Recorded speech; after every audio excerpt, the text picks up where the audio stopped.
physically alone.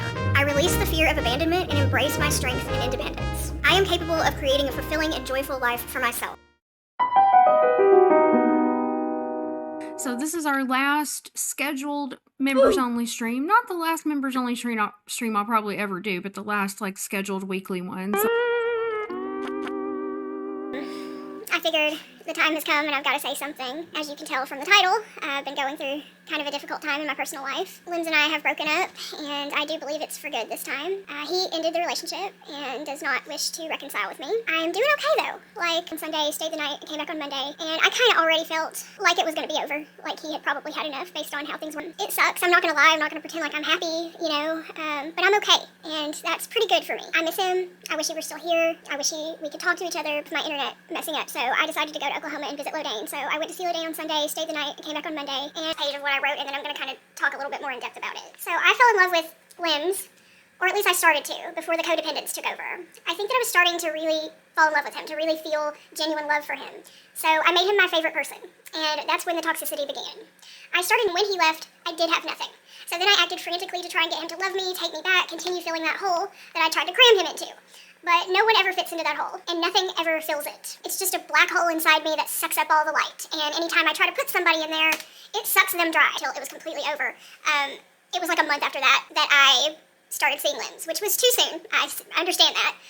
But I was desperate to have a replacement favorite person as quickly as I could to fill that hole because I just couldn't make it on my own. Well, actually, next relationship, when I was looking for my substitute Andrew, I didn't think I was going to actually find anybody I could really love or care about. I thought it was going to be a rebound. It would just be somebody, that I could tolerate, that would just help me get through the pain, which is incredibly selfish and wrong. I know.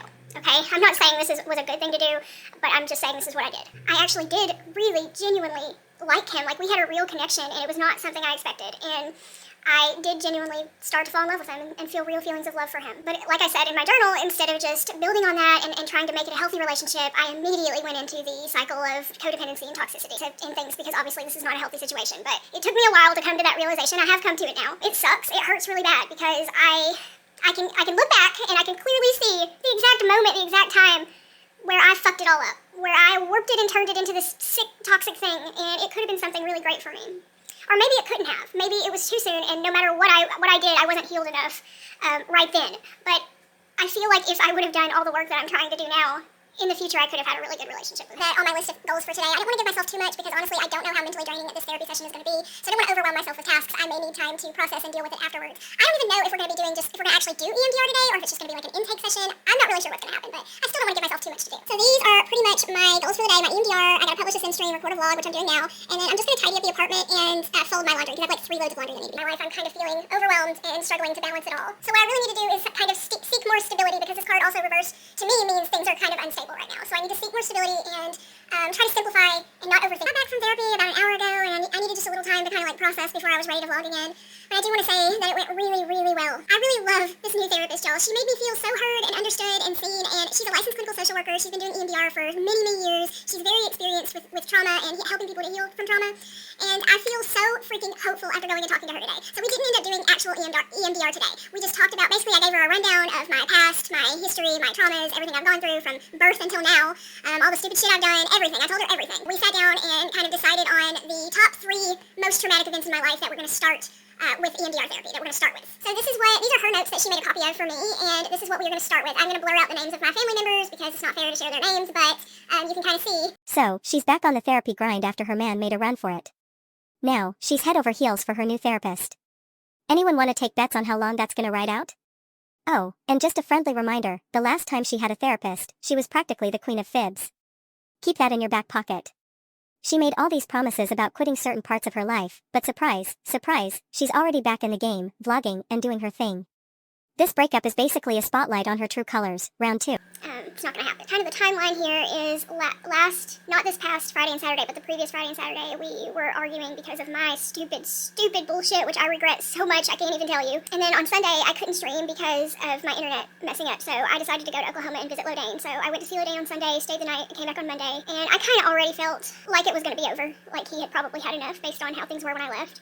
But when I got back, he had all of his stuff packed. I mean, everything. He had everything in his car. He watched the dogs for me while I was gone, which was super sweet. But yeah, he had almost everything. Now, what really piques my interest in this whole saga is the way he made his grand exit.